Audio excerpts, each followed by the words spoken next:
Muy buenos días, hermanos. El Señor les bendiga.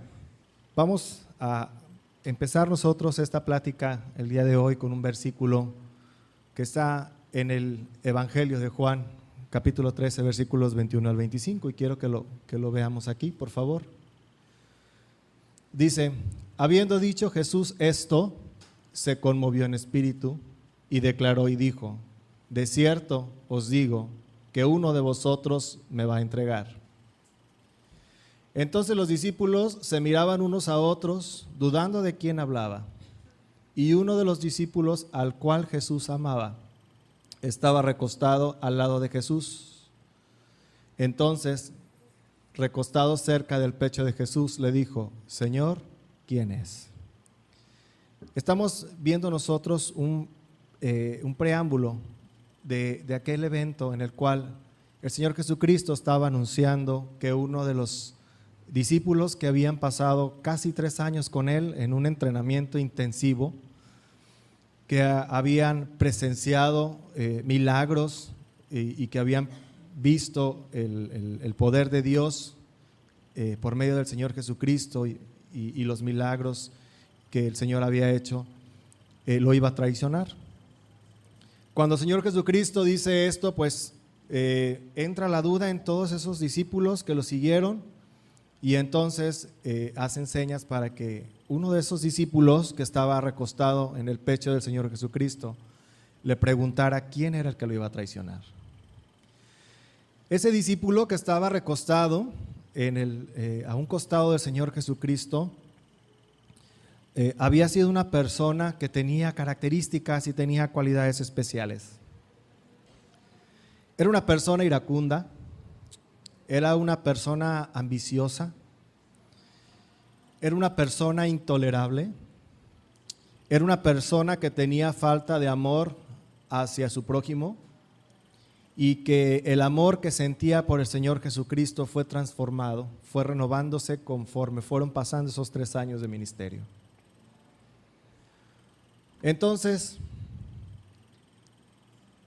esa persona que estuvo en los momentos cruciales del Señor Jesucristo y que formó parte de un grupo selecto de los 12 discípulos. Si nosotros recordamos, esos discípulos se agruparon de 3 formas, y uno de esos grupos, que estaba formado por Pedro, Jacobo, Juan, fueron los que pasaron más tiempo con el Señor Jesucristo y fueron los que estuvieron en algunos eventos importantes, como la transfiguración del Señor Jesucristo.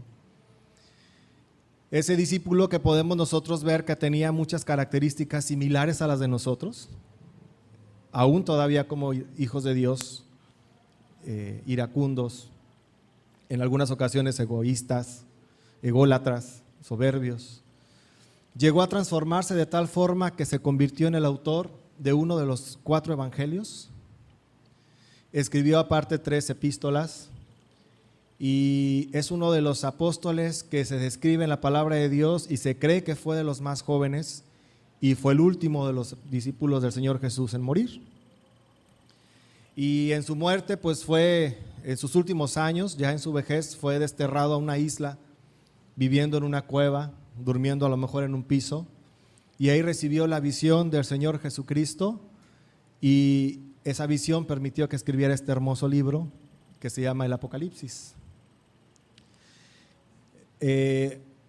Junto con Pablo, fue de los discípulos del Señor Jesucristo de los cuales escribieron más en el Nuevo Testamento que cualquier otro.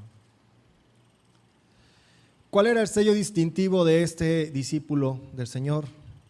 Su sello distintivo era el amor. Él escribió acerca de la importancia del amor que tenemos que tener, el amor genuino, el amor cristiano hacia el Señor Jesucristo, un amor genuino, no un amor fingido. Él escribió también el amor del Señor Jesucristo a su iglesia, y de igual forma describió el amor mutuo que tenemos que tener como hijos de Dios. Estamos hablando de un apóstol que tenía características en su personalidad que el Señor Jesucristo utilizó para poder transformarlo en ese ser que pudo escribir y que tuvo esa capacidad de escribir estos libros y que profesó y aún se recuerda como el apóstol del amor. Fue un apóstol que ese entrenamiento que pasó con el Señor Jesucristo le permitió tener un equilibrio entre sus emociones, entre su carácter y lo que el Señor Jesucristo necesitaba de él. Por eso le llamamos nosotros el apóstol del equilibrio. Vamos a ver nosotros ahí en el libro de Mateo capítulo 4 versículo 21 y 22 el llamado de este apóstol. Dice: pasando de allí, vio a otros 2 hermanos, Jacobo, hijo de Zebedeo, y Juan su hermano, en la barca de Zebedeo su padre, que remendaban las redes, y los llamó, y ellos, dejando al instante la barca y a su padre, le siguieron. Estos 2 hermanos, Jacobo y Juan, ya habían escuchado y estaban expectantes a la llegada del Señor Jesucristo, a la llegada del Mesías. Ya habían sido discípulos de Juan el Bautista y Juan el Bautista ya les había hablado que iba a venir uno mayor que él, y entonces ellos estaban expectantes para la llegada del Señor. Cuando el Señor Jesucristo llega y les hace ese llamado, inmediatamente dejando todo lo que estaban haciendo, decidieron seguir al Señor Jesús. Hay aquí unos datos históricos que se encuentran ahí en los diccionarios. Nos dice que más o menos su nacimiento fue en el año 6 después de Cristo, que fue hijo de Zebedeo y de Salomé. Su muerte fue aproximadamente 101 años después de Cristo. Fue hermano de Santiago y era de oficio pescador de Galilea. Y bueno, miren, en esta tablita podemos ver lo que les comentaba hace un momento, que esos discípulos del Señor Jesucristo se agruparon de 3 formas, y podemos ver nosotros en 3 evangelios y en el libro de los Hechos que coincide con la forma en la que se organizaron estos discípulos. Vemos nosotros a Pedro, Andrés, Jacobo y Juan.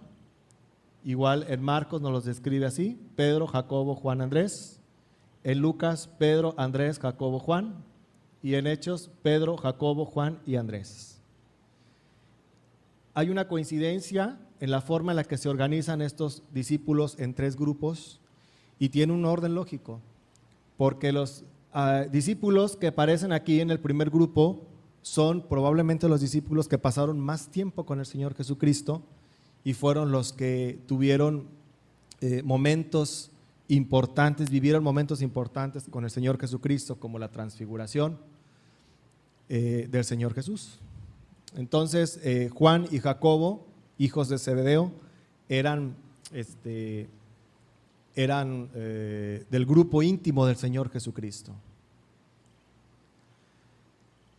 Vamos a ver por favor ahí en Marcos capítulo 3, vamos a buscar en nuestras Biblias por favor. Marcos capítulo 3, versículo número 17, y como título nos dice elección de los 12 apóstoles. Dice: a Jacobo, hijo de Zebedeo, y a Juan, hermano de Jacobo, a quienes apellidó Boanerges, esto es, hijos del trueno. Esta palabra que nos dice ahí la Biblia, nos dice que es una transliteración de 2 términos, bené y regués, y su traducción es hijos del trueno, así como lo describe la Biblia. Y bueno, cuando nosotros escuchamos en una tormenta un trueno, pues sí nos llega a causar cierto temor. Una vez estaba yo en el hospital cuando estaba estudiando, estaba en 7º piso y se vino una tormenta y se escuchó un trueno fuerte que cimbró el hospital. Imagínense en 7º piso del hospital y se siembra, y sí causa cierto temor. Entonces, este trueno se interpreta como un estruendo o como ira. Nos está traduciendo que estos 2 hermanos, Jacobo y Juan, tenían un temperamento especial. eran de un temperamento fogoso y un temperamento enérgico. Y también se les etiqueta como personas iracundas y personas muy ambiciosas. Por eso se utiliza este término para poder describir a los hijos de Zebedeo, a Jacobo y a Juan. En Lucas 9:54 dice, vamos a ver ejemplos de ese temperamento de Juan, el discípulo amado. Dice, viendo eso sus discípulos, Jacobo y Juan dijeron, Señor, ¿quieres que mandemos que descienda fuego del cielo como hizo Elías y los consuma? Fíjense lo que dice, ¿quieres que mandemos que descienda fuego del cielo como hizo Elías y los consuma? Estamos viendo nosotros aquí esa característica de Juan, estamos viendo nosotros, si nosotros regresamos tantito ahí en la palabra de Dios, nos dice que el Señor Jesucristo iba en camino a Jerusalén e iba a pasar por Samaria. Y entonces, pues los samaritanos no aceptaron, no recibieron al Señor Jesucristo. Y la respuesta de Jacobo y de Juan fue pedirle al Señor Jesucristo que les permitiera orar para que cayera fuego del cielo y consumiera a toda esa aldea, a toda esa gente. ¿Cuánta ira tenía Jacobo, cuánta ira tenía Juan en ese momento que pidieron al Señor Jesucristo que consumiera a todas esas personas que no lo habían recibido, que no lo habían aceptado? Esa es una de las características de Juan, era una persona iracunda, era una persona enérgica. Esto nos está traduciendo pues una intolerancia, una falta de amor por el prójimo, y nos dice también que pues él era capaz de comportarse como el más sectario, intolerante, poco afable e imprudente de las personas. Ese era Juan, el que recordamos nosotros como el discípulo amado, una persona intolerante, una persona imprudente, una persona poco afable, una persona carente de amor. Vamos a ver otro ejemplo en Marcos 9, versículos 33 al 35. Y el título nos dice, ¿quién es el mayor? Y llegó a Capernaum, y cuando estuvo en casa, les preguntó, ¿qué disputáis entre vosotros en el camino? Mas ellos callaron porque en el camino habían disputado entre sí quién había de ser el mayor. Entonces, él se sentó y llamó a los 12 y les dijo, si alguno quiere ser el primero, será el postrero de todos y el servidor de todos. Otra característica de Juan es que era una persona ambiciosa. Era una persona ambiciosa porque ellos venían si nosotros nos vamos un poquito más para atrás en la palabra de Dios, Jacobo y Juan habían tenido el privilegio de ver al Señor Jesucristo tal cual es en el monte, al momento de que el Señor Jesucristo se transfiguró y vio cómo el Señor Jesucristo hablaba con Elías y hablaba con Moisés. Y entonces ellos, imagínense, dice la palabra de Dios que fue tan impactante ese momento de ellos que cayeron al suelo y estaban postrados por la resplandecencia del Señor Jesucristo. Imagínense, ustedes habían visto a Jesucristo tal cual es, habían visto los cielos abiertos, habían visto a estos dos siervos de Dios, y entonces pasan unos días y participan en una disputa junto con todos los discípulos de quién sería el mayor. ¿De quién sería el mayor? Imagínense una lección tan grande, un privilegio tan grande que aparentemente no había incidido en su vida. Venían discutiendo. El Señor Jesucristo sabía de qué discutían.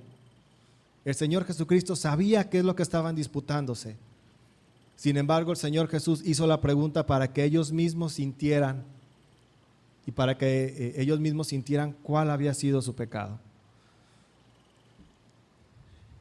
Juan entonces es participante de una discusión en la cual los discípulos estaban preguntando y se estaban disputando quién sería el mayor de ellos.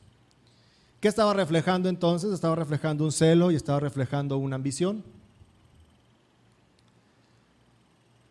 Otra característica la vemos nosotros en Mateo. Vamos a buscar por favor en nuestras Biblias Mateo capítulo 20, versículos 20 al 21. Petición de Santiago y de Juan.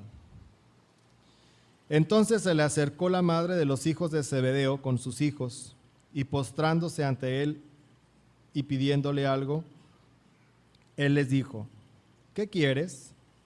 Ella le dijo: ordena en tu reino se sienten estos dos hijos míos, el uno a tu derecha y el otro a tu izquierda. Dice que no conforme con pedirlo ellos, fueron con su madre y le pidieron a su madre que hiciera una petición al Señor Jesucristo. Y esa petición era una petición muy ambiciosa. Era una petición muy ambiciosa. Le pedían al Señor Jesucristo que cuando Él se sentara en su trono, estuviera uno sentado a la derecha y el otro a la izquierda del Señor Jesús. Ellos estaban pidiendo un lugar privilegiado. Ellos estaban pidiendo un lugar privilegiado.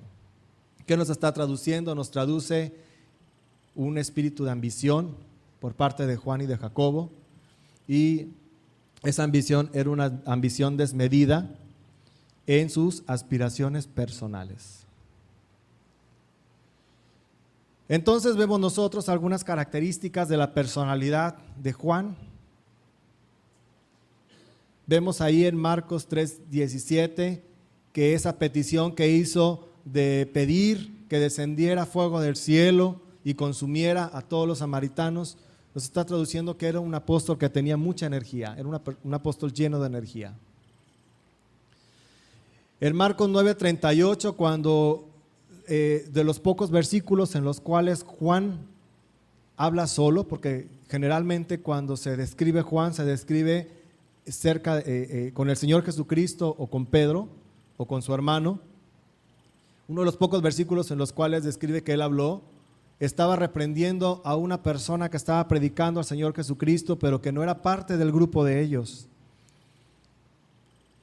Y entonces él reprendió y le prohibió a esa persona que predicara el nombre del Señor Jesús.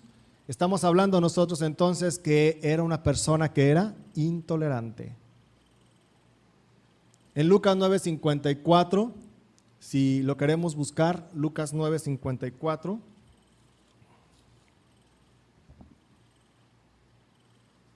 Igual, vemos nosotros ahí cuando él hace la petición para consumir a todas esas personas que no recibieron al Señor Jesucristo.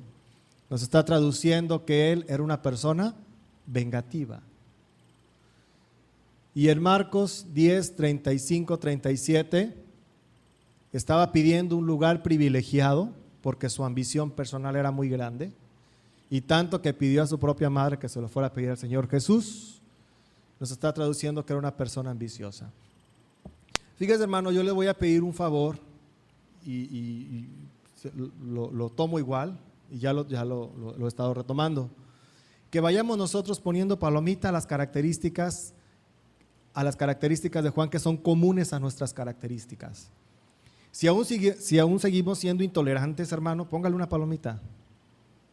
Si aún seguimos siendo personas vengativas, póngale una palomita. Si aún seguimos siendo personas con una ambición desmedida que se sale del propósito de Dios, hermano, póngale una palomita. Si aún tenemos falta de amor por algún hermano de la iglesia, hermano, póngale una palomita. Aquí lo más importante de todo esto es que el Espíritu Santo, permitamos que el Espíritu Santo toque nuestros corazones, que el Espíritu Santo redarguya nuestros corazones y nos permita sacar a la luz ese pecado que estamos cometiendo. Juan era una persona imperfecta igual que todos nosotros. Era una persona imperfecta, era una persona a lo mejor que no tenía muchos estudios, pero fue una persona que permitió que el Señor Jesucristo lo transformara. que pasó una etapa de entrenamiento que fue aproximadamente de 3 años, que le permitió transformarse en el apóstol del cual todos nosotros tenemos un recuerdo, del cual todos tenemos un conocimiento. Entonces, hermano, yo le invito, por favor, que cada uno de nosotros vayamos identificando cuáles son los aspectos que están impidiendo que el Espíritu Santo de Dios actúe en nosotros. No podemos tener ira aquí en la congregación. No podemos empezar con ira en nuestra casa, que es esta casa, porque saliendo de esta casa esa ira va a incrementarse aún más. Aquí está contenida, pero afuera se sale. No es malo tener una ambición, no es malo siempre y cuando esa ambición esté encaminada y esté sujeta bajo el poder de Dios. No es malo ambicionar estar en un puesto aquí en la iglesia, no es malo. Lo malo es llegar al puesto y no tener humildad, no tener amor. O llegar por otros objetivos que no sea el servir a Dios y el glorificar a Dios.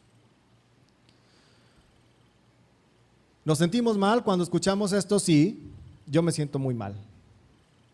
Yo me siento muy mal. Yo soy como Juan cuando estaba ahí a pie de la puerta de los samaritanos pidiendo fuego del cielo cuando estoy en la clínica y tengo afuera 30 gentes pateándome la puerta. Yo también estoy, Señor, que descienda fuego y que consuma toda la sala de urgencias, menos a mí. De repente sí, hermano, yo lo reconozco. Lo reconozco. La falta de amor la reconozco también. La falta de compromiso la reconozco. La falta de intolerancia la reconozco. La falta de tolerancia la reconozco. Para eso es esto, hermanos, para que lo aprendamos a reconocer. Para esto es que nosotros estemos viendo la vida de este apóstol, para que lo utilicemos como un espejo y nos reflejemos para ver qué está impidiendo que el Espíritu Santo de Dios actúe en nosotros. ¿Qué tenemos que aprender? ¿Qué tenemos que hacer para que el Espíritu Santo de Dios actúe de manera libre? Para poder honrar y glorificar al Señor Jesús. Dice ahí que en los escritos que era uno de los apóstoles, de uno de los discípulos más jóvenes, y que en su juventud era muy extremista, como lo vimos en los versículos que acabamos de leer. Era un personaje celoso, su sectarismo, intolerancia, ambición, era egoísta. Todos esos pecados eran falta de un equilibrio. Eran falta de un equilibrio. No quiere decir que la ambición sea mala. No quiere decir que el amor por la verdad sea malo. Pero todo tiene que estar bajo el control de Dios. Los puntos más fuertes, y miren esto, hermanos, miren esto, los puntos más fuertes de su carácter causaron sus más prominentes fracasos. No sé si le ha tocado alguna vez que algún hermano de la iglesia lo exhorte y que más que le duela la palabra, más que le duela que lo exhorte con la palabra de Dios, le duela la forma en la que lo hace el hermano. ¿No le ha pasado? A veces no nos duele tanto lo que dice la palabra de Dios, nos duele más como no lo dicen. O al revés, que a usted le haya tocado exhortar a un hermano y que se sienta bien orgulloso porque lo exhortó, en lugar de sentir dolor. No sé si le ha pasado, pero si nos ha pasado, hermanos, hay que tener cuidado. Cada uno de nosotros está dotado de una característica especial y la fuerza, la energía, todo eso, hermano, tiene que estar bajo el control del Espíritu Santo de Dios. Sus grandes capacidades, fíjense, hermanos, sus grandes capacidades se convirtieron en debilidades. Nuestras mejores características pueden ser corrompidas por el pecado. Cuando son corrompidas por el pecado, pueden ser motivo de tropiezo en nuestras vidas o que nosotros seamos piedra de tropiezo para un nuevo creyente.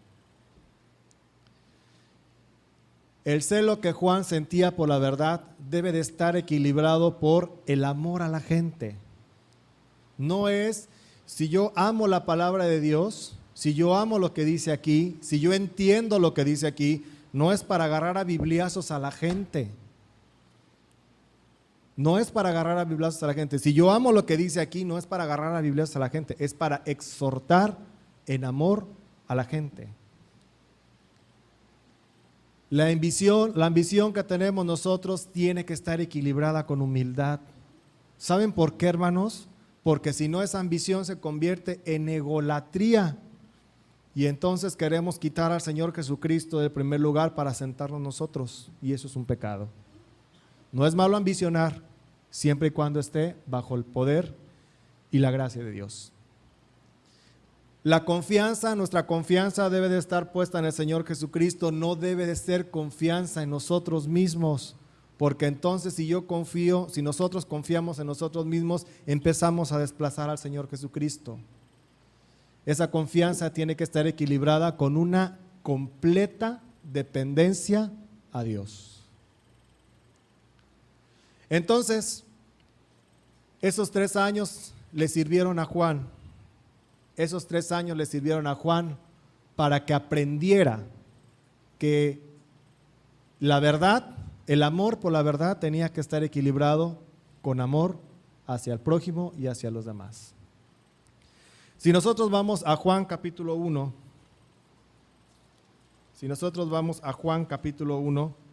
versículos 35 al 37, nos está hablando de lo siguiente.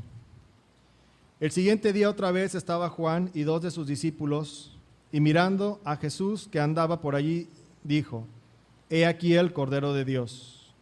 Le oyeron hablar los 2 discípulos y siguieron a Jesús.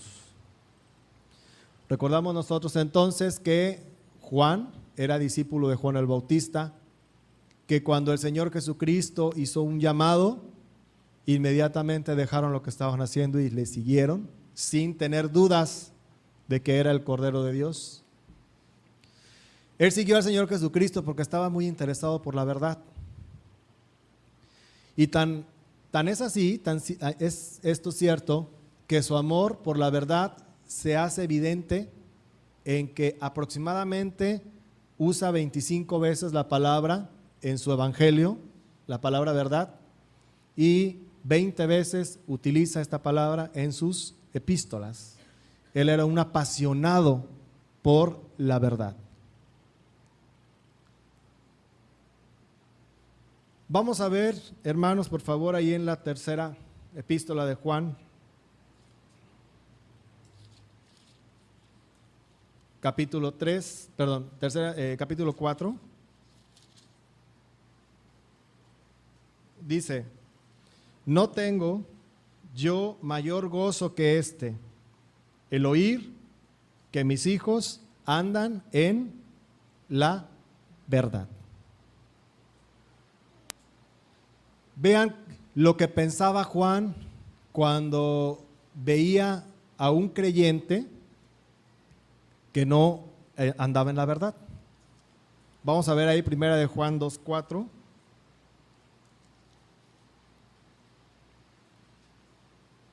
Dice: el que dice, yo le conozco y no guarda sus mandamientos, el tal es mentiroso y la verdad no está en él. Lo que él pensaba cuando él veía a los creyentes que se encontraban caminando en obscuridad y que no reflejaban lo que debían de reflejar, que era la renovación por medio del Espíritu Santo de Dios, él los llamaba mentirosos. Dice que en sus años de juventud él carecía de amor y compasión por la gente, como lo hemos visto nosotros.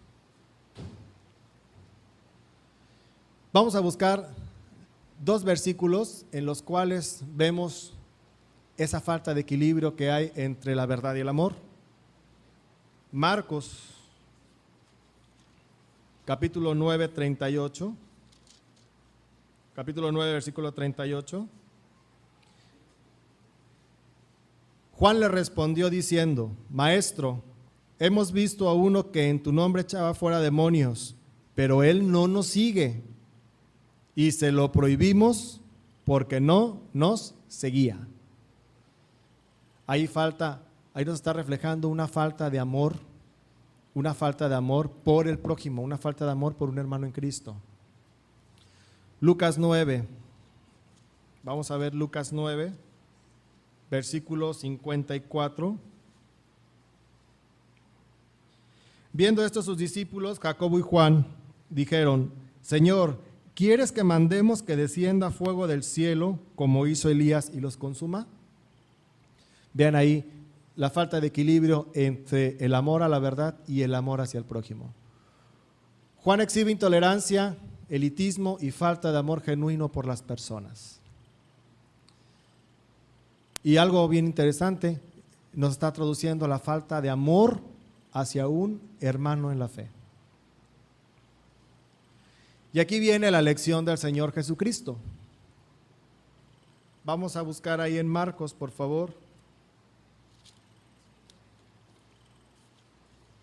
Marcos capítulo 9, versículo 1.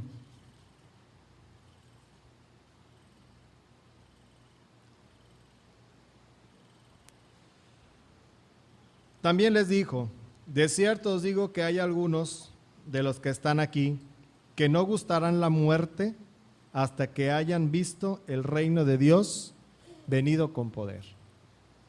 Aquí el Señor Jesucristo les está anunciando a sus discípulos que van a tener un anticipo de la gloria venidera del Señor Jesucristo. Dice aquí que el Señor Jesucristo da un anuncio de un anticipo de su reino. ¿Y qué va a pasar? ¿Qué pasa 6 días después? Vamos a verlo en Marcos 9, versículo 2 y 4. 6 días después, Jesús tomó a Pedro y a Jacobo y a Juan y los llevó aparte solos a un monte alto y se transfiguró delante de ellos. Y sus vestidos se volvieron resplandecientes, muy blancos como la nieve, tanto que ningún lavador en la tierra los puede hacer tan blancos. Y les apareció Elías con Moisés, que hablaba con Jesús. Fíjense, les había anunciado que iban a tener un adelanto del reino de Dios. Pasan 6 días y agarra al grupo íntimo, al grupo que estaba más cerca del Señor Jesucristo, y se los lleva a un monte y se transfigura delante de ellos. Y les muestra un adelanto de su gloria. Pero pasa algo bien interesante. En Marcos 9:9 dice: y descendiendo ellos del monte les mandó que a nadie dijesen lo que habían visto, sino cuando el Hijo del Hombre hubiese resucitado de los muertos. Toda esa experiencia maravillosa que tuvieron estos discípulos, les pidió el Señor Jesucristo que no se lo dijeran a nadie hasta que Él hubiera resucitado de los muertos. Y si nos vamos un poquito más adelante, hermano, nos vamos a dar cuenta que viene la discusión sobre quién iba a ser el mayor. Imagínense ustedes a los discípulos discutiendo quién iba a ser el mayor. Imagínense ustedes a Juan, a Jacobo, a Pedro, que habían visto al Señor Jesucristo en su gloria y que el Señor Jesucristo les había pedido que no dijeran nada hasta que Él resucitara. Imagínense lo que sentían ellos adentro. Imagínense ustedes que estaban ahí discutiendo y ellos hubieran podido decir: bueno, ¿sabes qué? Pues yo voy a ser el mayor porque yo vi al Señor Jesús. Y yo voy a ser el mayor porque a mí no me ha reprendido el Señor Jesús como reprendió a Pedro.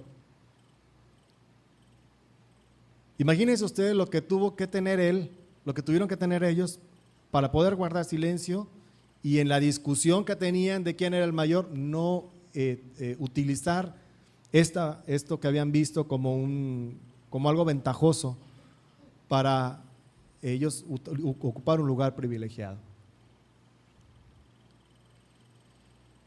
Entonces ahí nos dice, ahí mismo en Marcos 9:33, nos hace referencia nuevamente a que el Señor Jesucristo escuchó que venían disputando detrás de Él sobre quién era el mayor, y el Señor Jesucristo les hace una pregunta.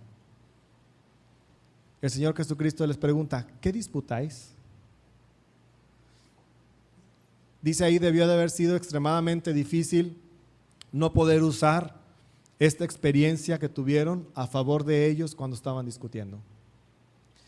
Ellos habían tenido el privilegio de haber visto cosas que jamás habían sido vistas y que no habían sido vistas ni conocidas por nadie. Sin embargo, ellos tuvieron que guardar silencio cuando el Señor Jesucristo les pidió que no lo dijeran, y guardaron silencio cuando el Señor Jesucristo les preguntó: ¿qué disputáis?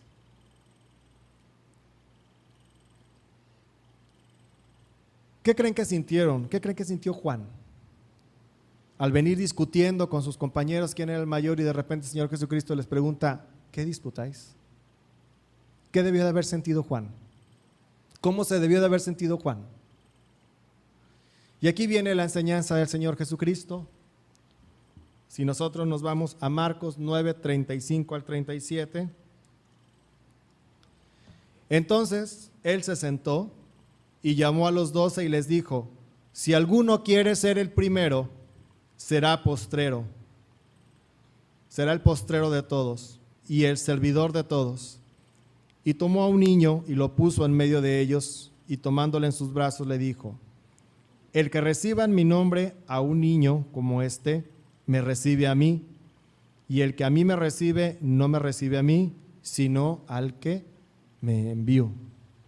¿Qué les estaba diciendo el Señor Jesucristo? Que lo interesante, que lo importante del reino de Dios no es saber quién es mayor. Lo importante en el reino del Señor Jesucristo es esto: que todos somos siervos de Dios. Todos somos siervos de Dios. Hermano, nosotros podemos desear algún puesto muy importante aquí en la iglesia, y no es malo desearlo, pero tenemos que tener bien presente algo: que antes que cualquier otra cosa, nuestro objetivo debe de ser amar a Dios, honrar a Dios y servir a nuestros hermanos.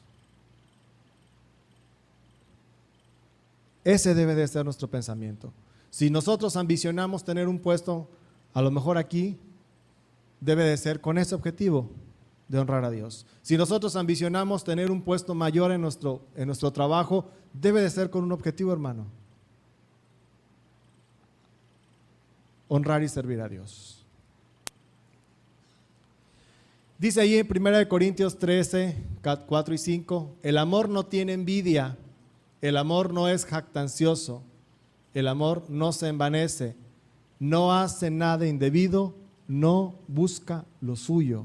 Hermano, el amor no busca lo suyo, el amor tiene que buscar el bien de las demás personas.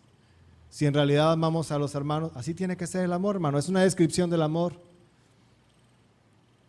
Dice que el amor se manifiesta en un servicio a los demás, no enseñoreándose los unos con los otros, no presumiéndonos los unos con los otros, no compitiendo los unos con los otros. El amor se debe de manifestar con el servicio desmedido y sin ningún tipo de interés hacia las demás personas, y más a los hermanos de la fe, más a los hermanos de la fe. Debemos de estar dispuestos a servir a los hermanos en la fe con todo nuestro amor, con toda nuestra dedicación, porque eso es lo que mandó el Señor Jesucristo. Esa es una buena ambición, ese es un buen amor por la verdad.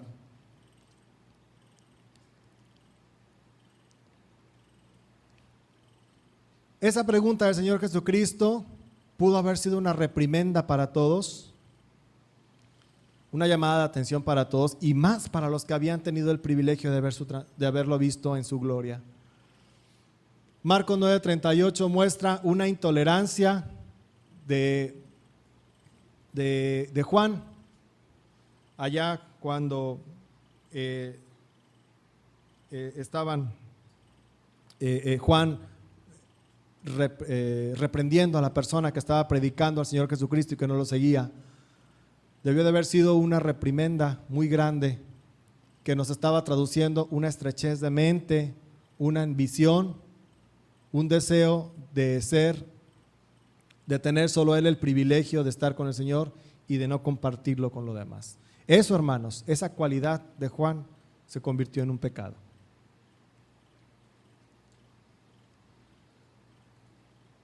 Juan le dolía el aguijón de la censura de Jesús, claro que le dolió. ¿Y saben por qué le dolió, hermanos? Porque él comenzaba a cambiar.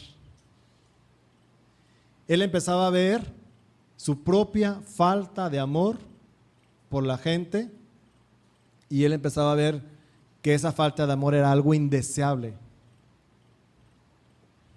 Dice, la verdad sin el amor carece de bondad y se convierte en brutalidad. El amor que carece de bondad se convierte en brutalidad. No cometamos ese pecado, hermanos. Primera de Corintios 13:6 dice, el amor no se goza con la injusticia, mas se goza con la verdad. Ese es el amor. Esa es la transformación que fue teniendo este apóstol con esos años que pasó con el Señor Jesucristo. Y entonces Pablo, donde describe, nos hace una descripción de este equilibrio que tiene que haber entre el amor y la verdad. Vamos a buscarlo, por favor, ahí en el libro de Efesios.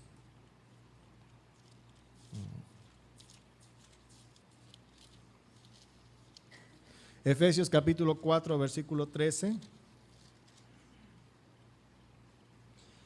Hasta que todos lleguemos a la unidad de la fe y del conocimiento del Hijo de Dios, a un varón perfecto, a la medida de la estatura de la plenitud de Cristo. Versículo 15. Sino que siguiendo la verdad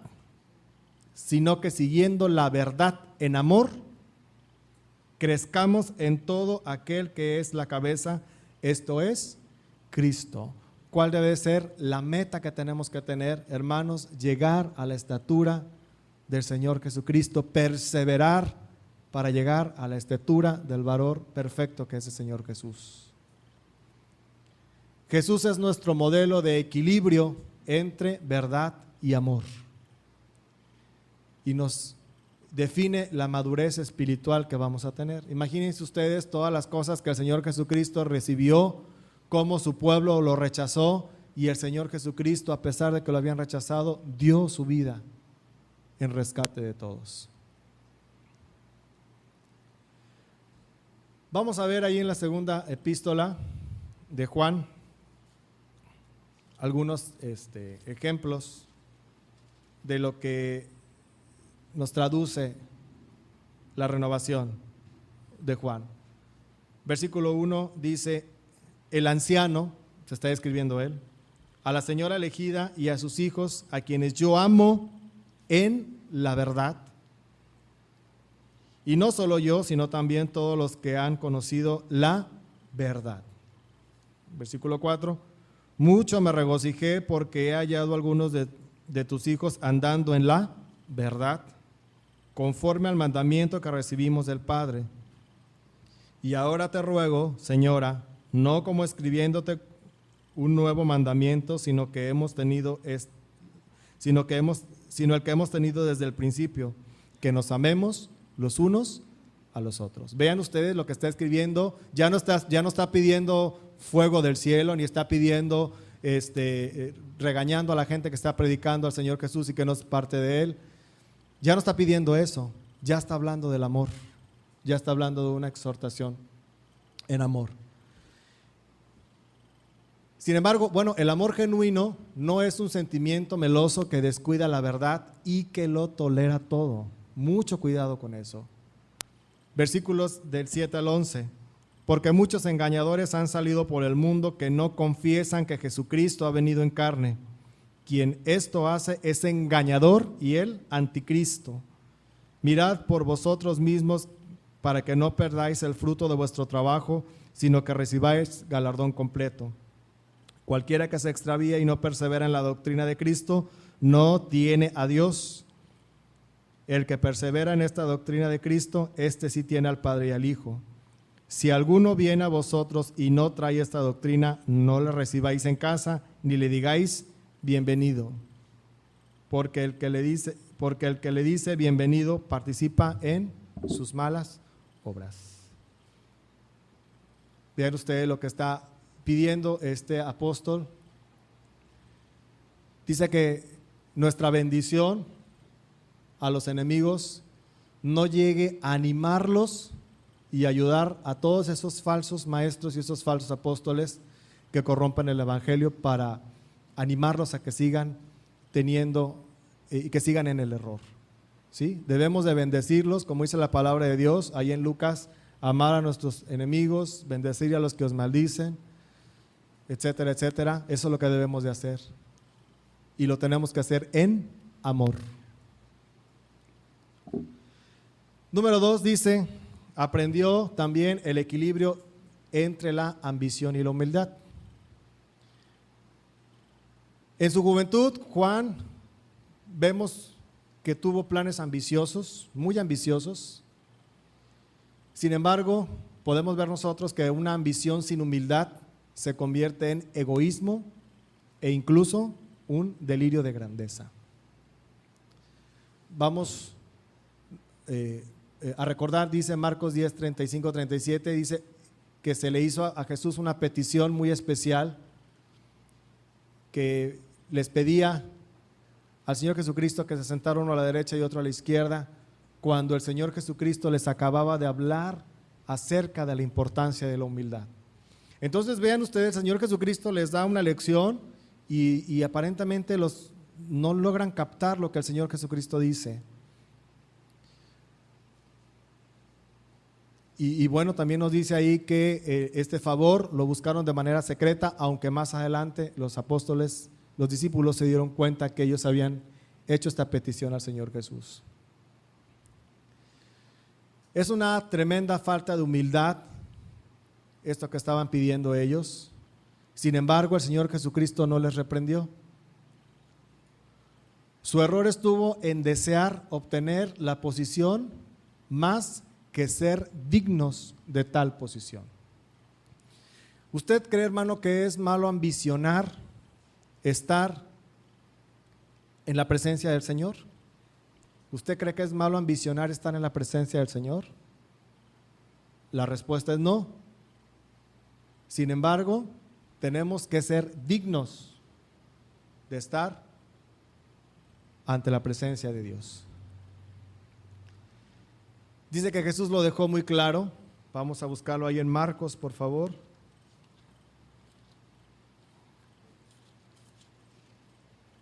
Marcos capítulo 10, versículos 42 al 45.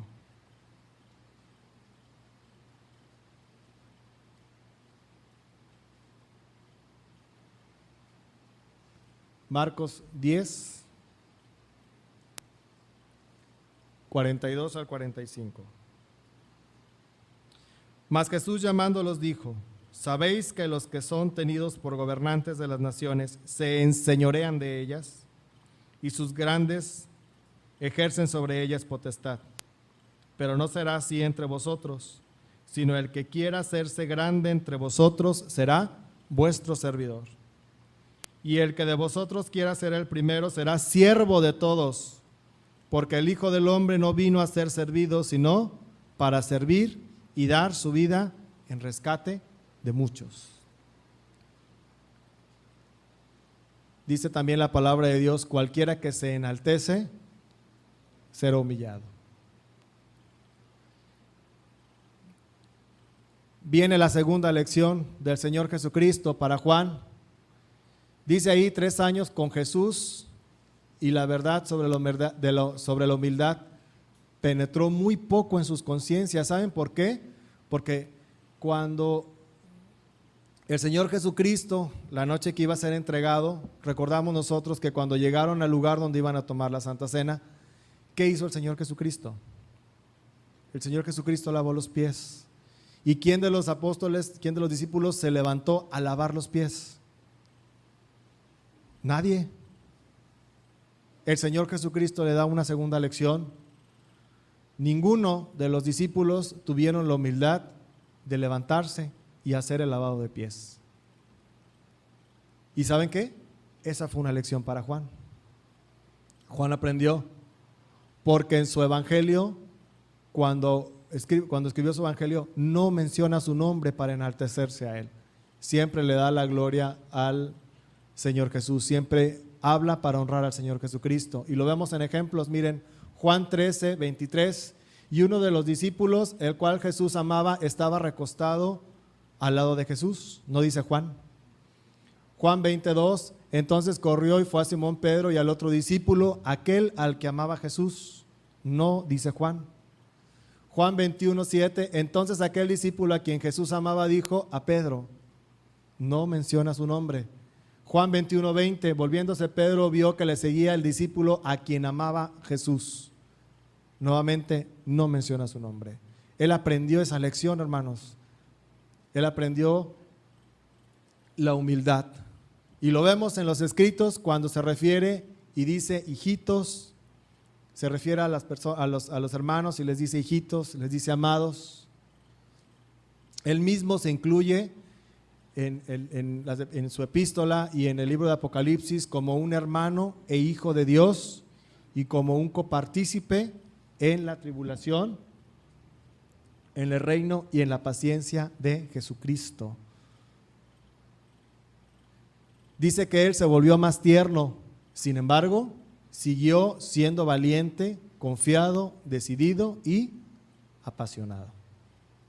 Él aprendió el equilibrio que tenía que tener entre la ambición y la humildad.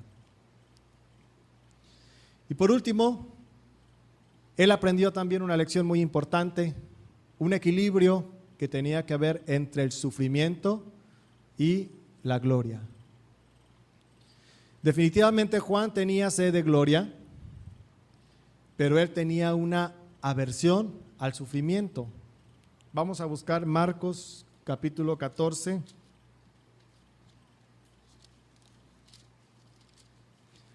Versículo 50.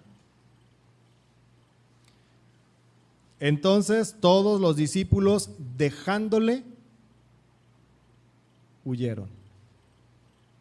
Cuando el Señor Jesucristo fue arrestado, ¿qué hicieron sus discípulos? Se fueron. Tenían temor.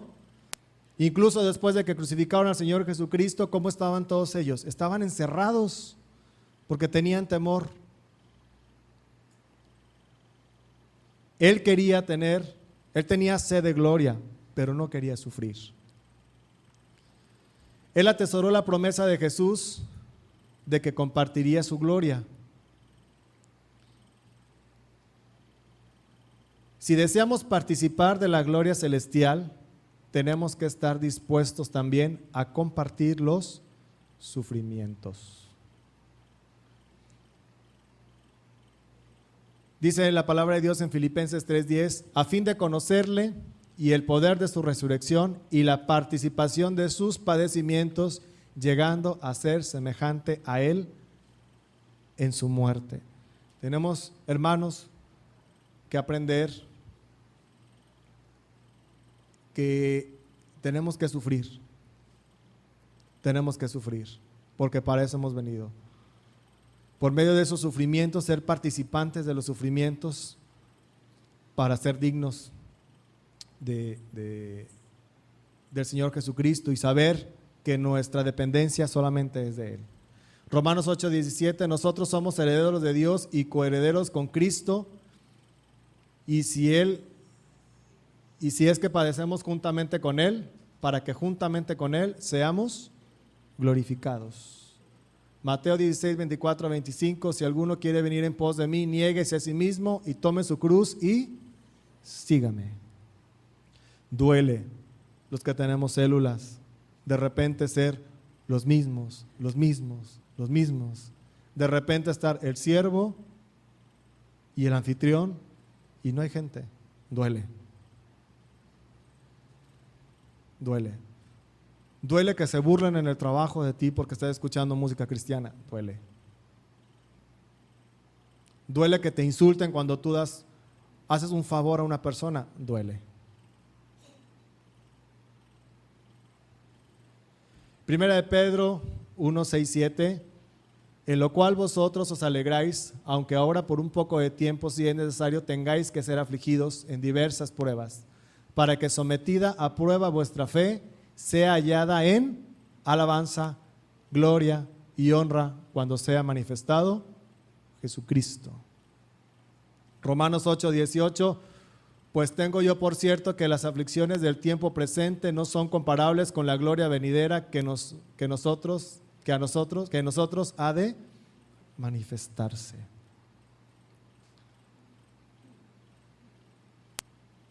Juan aprendió a sufrir voluntariamente por el nombre de Jesucristo. Dice que él y Pedro, dentro de sus lecciones, siguieron al Señor Jesucristo hasta la casa del sumo sacerdote. Fue el único de los discípulos que presenció la crucifixión del Señor Jesucristo. Fue el único que vivió la muerte, la separación de todos sus compañeros que habían estado con él. Él sufrió angustia por persecución, por la persecución que había en ese tiempo. Fue desterrado, vivió en una cueva y murió entrado en años. Sin embargo, hermanos, todo esto que pasó Juan le sirvió para aprender la lección. Cuando vio Jesús a su madre y al discípulo al que él amaba, que estaba presente, dijo a su madre: mujer, he aquí a tu hijo. Después dijo al discípulo: he aquí a tu madre. Y desde aquella hora el discípulo la recibió en su casa. Imagínense ustedes ver el Señor Jesucristo en la cruz a un discípulo que había moldeado, ver el Señor Jesucristo a un discípulo que lo había seguido y ver que su objetivo se había cumplido en ese discípulo. ¿Y cuál fue la recompensa? Que el Señor Jesucristo le encomendó a ese discípulo uno de sus tesoros más preciados, que fue su madre. ¿Qué vería en el Señor Jesucristo en ese discípulo? ¿Qué vería el Señor Jesucristo en ese discípulo? ¿Qué pasó con ese discípulo iracundo, con ese discípulo que era como un estruendo, con ese discípulo ambicioso, con ese discípulo imprudente? ¿Qué vería el Señor Jesucristo que le encomendó una joya tan preciada como lo fue su madre? ¿Qué va a ver el Señor Jesucristo en tu corazón para que te dé una joya como un ministerio? Un ministerio en la iglesia y un ministerio en tu casa. Nos ha dado un ministerio muy hermoso, nuestros hijos, nuestra esposa, nuestro trabajo.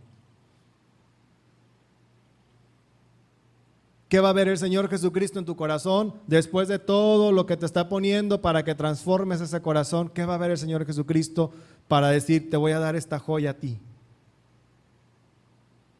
¿Qué vio el Señor Jesucristo en ese discípulo que le dio un tesoro muy preciado como lo fue su madre?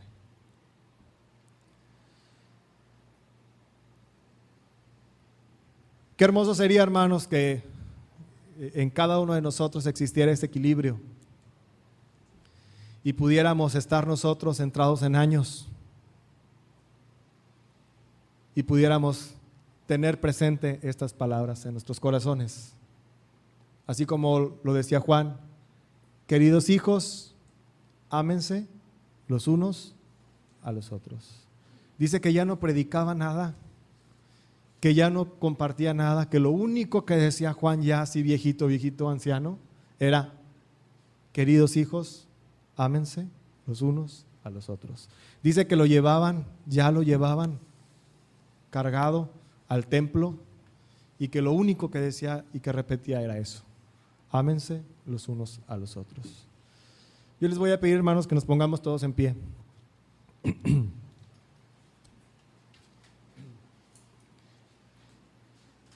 Vamos a hacer una oración. Quiero que cerremos nuestros ojos. Yo no sé si hay alguna diferencia en alguno de nosotros, si hay algo que impide que alguno de nosotros nos saludemos con un amor genuino. Pero si llega a haber algo, hermano, no refrena el Espíritu Santo. Salga y abrace a ese hermano que usted cree que tiene alguna diferencia con ese hermano. Si tiene que pedir perdón, hermano, pídalo. Acuérdense que la vida de este personaje es un espejo en el cual nos tenemos que reflejar. Si queremos que el Señor nos encomiende una joya, un ministerio, algo preciado para Él, tenemos que tener esa ambición, hermanos, equilibrada con humildad. Si usted tiene algo con algún hermano, pídale al Señor Jesucristo que le redarguya y pídanse perdón. Vamos a orar. Señor, tú eres grande, tú eres poderoso. Para siempre es tu misericordia, Señor. Somos imperfectos, lo reconocemos. Sabemos que hemos hecho mal ante ti y que no somos dignos de estar aquí. Sabemos que la dependencia, Señor, tiene que ser de ti y no confiar en nosotros mismos. Sabemos, Señor, que a nosotros no nos toca juzgar, que a nosotros nos toca cumplir lo que dice tu palabra, que es amarnos los unos a los otros en el amor de Cristo. Te pedimos perdón, Señor, por los pecados que estamos exponiendo y que aún, Señor, los que no son inconscientes, lo ponemos, Señor, en tus manos para que lo redarguyas. Te pedimos que tu Espíritu Santo, Señor, nos permita ver si hay alguna contienda, algún enojo, alguna envidia, algún sentimiento egoísta con alguno de nuestros hermanos, Señor, para tener la capacidad de pedir perdón y de perdonar. Sánanos, Señor, como iglesia, sánanos, Padre, como pueblo, para que toda la alabanza y todo lo que hacemos en esta iglesia, domingo tras domingo, viernes tras viernes, sea una ofrenda de olor fragante delante de ti. Que nuestra alabanza no sea como metal que resuena, que sea una alabanza que suba a ti como incienso de olor fragante. Sánanos, Padre, en el nombre de Jesús. Y te damos gracias por tu Espíritu Santo que sabemos se está moviendo